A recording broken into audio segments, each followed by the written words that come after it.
Si vous avez suivi la vidéo précédente où je parle vraiment de manière détaillée de ma compréhension actuelle et des développements astral, il est important que cette fois-ci, je donne d'autres détails pour que ça complète vraiment sur comment éveiller la conscience. C'est toujours important de venir là. Nous avons donc dit que lorsqu'on se projette sur le plan astral, on est dans le corps astral, c'est-à-dire l'âme, la conscience est dans le corps astral, dans la dimension astrale. Malheureusement, notre conscience dort pendant qu'on est en train de faire cela, c'est-à-dire on est inconscient. Du coup, au lieu de vivre dans la dimension astrale et poser des actes conscients, notre corps astral est endormi, à moitié endormi comme un somnambule. Il parle, il répond, il monte, il descend, il se balade, il va dans des endroits, mais sa conscience est endormie, elle est occupée à rêver. Donc tu es dans une dimension où tu agites, tu marches, tu fais des choses, mais en même temps, tu es occupé, tu es perdu dans tes pensées. Malheureusement, dans le monde astral, lorsqu'on est perdu dans ces pensées peuvent devenir une réalité. C'est ça que j'appelle la bulle dans laquelle on s'enferme, la projection mentale dans laquelle on s'enferme. C'est ça qu'on appelle le rêve. Et c'est comme ça qu'on est donc dans l'astral. On agit, on bouge, mais en même temps, notre psychisme, ce que nous sommes réellement, notre conscience, notre âme est enfermée dans nos rêves. Sur le plan physique, c'est la même chose qui se passe. Sur le plan physique, les gens font tout, ils mangent, ils boivent, ils dansent, ils font des enfants, ils font une famille, ils font des réunions, ils créent des entreprises, font des projets, ils font plein de choses, ils font des lives, des livres, tout en étant endormis, en ayant la conscience endormie. Mais nous, on voit bien que nous sommes réveillés, on discute, on échange, on parle même de philosophie, de spiritualité, d'ésotérisme, mais en réalité, la conscience est endormie. Pourquoi? Parce que nous sommes plongés dans nos rêves profondément. Nous sommes plongés dans nos pensées. Sauf que ici, les pensées ne se manifestent pas comme une bulle de rêve. Donc, c'est moins perceptible. C'est pour ça qu'on dit aux gens de se réveiller et de commencer à prendre conscience qu'il y a des pensées qu'ils ont instant après instant et dont ils ne sont même pas conscients. C'est pourquoi quand quelqu'un commence à faire ce travail, il dit « Mais pourquoi je pense déjà beaucoup comme ça ?» J'entends les voix dans ma tête, je pense de plus en plus, je suis plus sensible à la colère. C'est simplement que tu observes et commences donc à remarquer de plus en plus cela. Ça a toujours été là, mais tu n'étais même pas attentif pour remarquer que tu avais des tonnes de pensées tout le temps. Donc tu es complètement enfui, donc nous sommes complètement enfuis dans ces pensées. Quand on commence donc à se rendre de plus en plus compte qu'il y a ces pensées qui viennent, qui nous influencent et dans lesquelles on s'oublie et on vit en mode automatique, on fait les choses qu'on a appris au quotidien en mode automatique.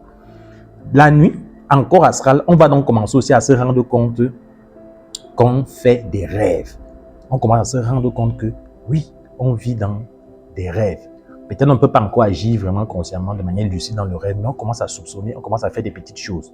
Lorsque le travail va se poursuivre sur le plan physique et que de plus en plus on va commencer à observer comment nos pensées nous influencent et commencer à se libérer pour ne plus s'identifier à nos pensées et commencer de plus en plus à être présent, c'est-à-dire à développer notre conscience de soi, plus on va faire ça, ça va se projeter dans la dimension astrale. Et quand on va utiliser maintenant le corps astral la nuit, on va faire des rêves lucides.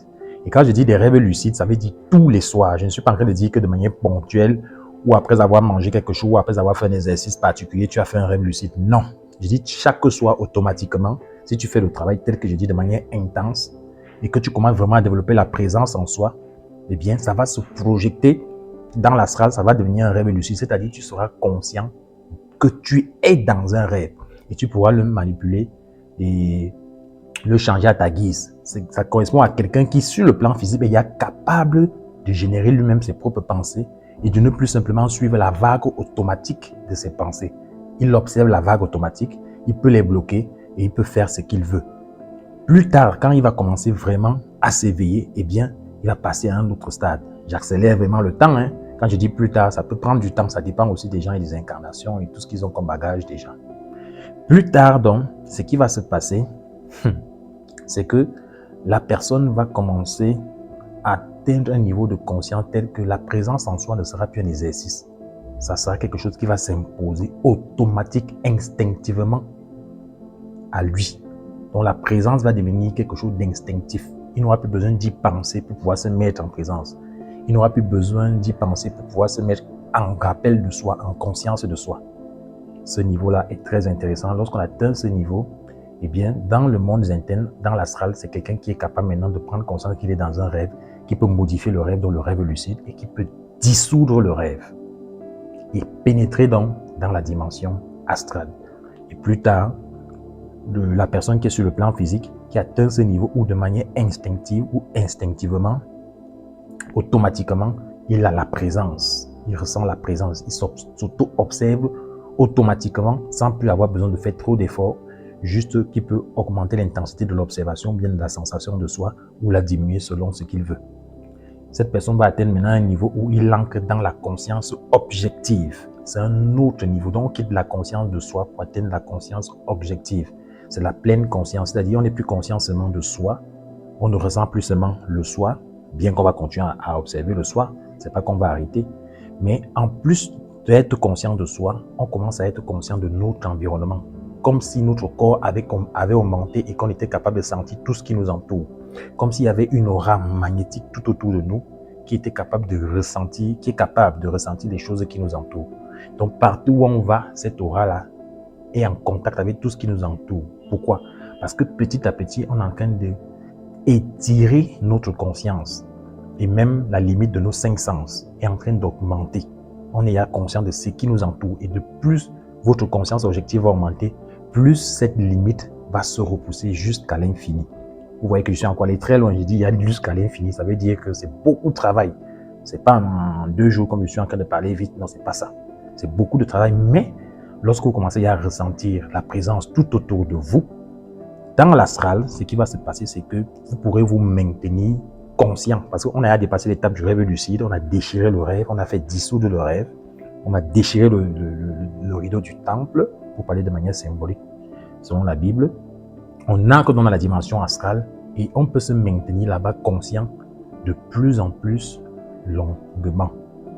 Plus on augmente la conscience, la pleine conscience ou la conscience objective sur le plan physique, plus on peut se déployer sur le plan astral pendant longtemps, jusqu'à atteindre le niveau où on ne va plus jamais rêver et où on ne va plus jamais perdre la conscience. C'est tout à fait possible d'atteindre ce niveau où dès qu'on dort, on dépose juste le vêtement physique, on prend le vêtement astral et on va se balader avec. Dès qu'on a fini là-bas, quand le corps physique par le cordon d'argent nous dit « Ok, c'est l'heure de se réveiller », c'est ici c'est le jour parce que le corps physique communique clairement avec le corps astral, même s'il n'y a pas de conscience là-bas, il y a quand même une petite autonomie. Il nous signale, on le ressent de manière psychique sur notre corps astral et on stoppe donc l'expérience astrale, on revient, on réintègre dans son corps physique et on soulève, on commence à fonctionner avec le corps physique sans jamais perdre la conscience. C'est ça le véritable éveil. Après, le travail va se poursuivre sur la dimension supérieure à l'astral, c'est-à-dire le plan mental. On va également conquérir cette dimension.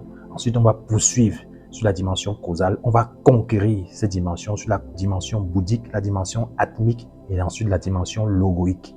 Et ainsi de suite. Et devenir véritablement conscient de manière concrète.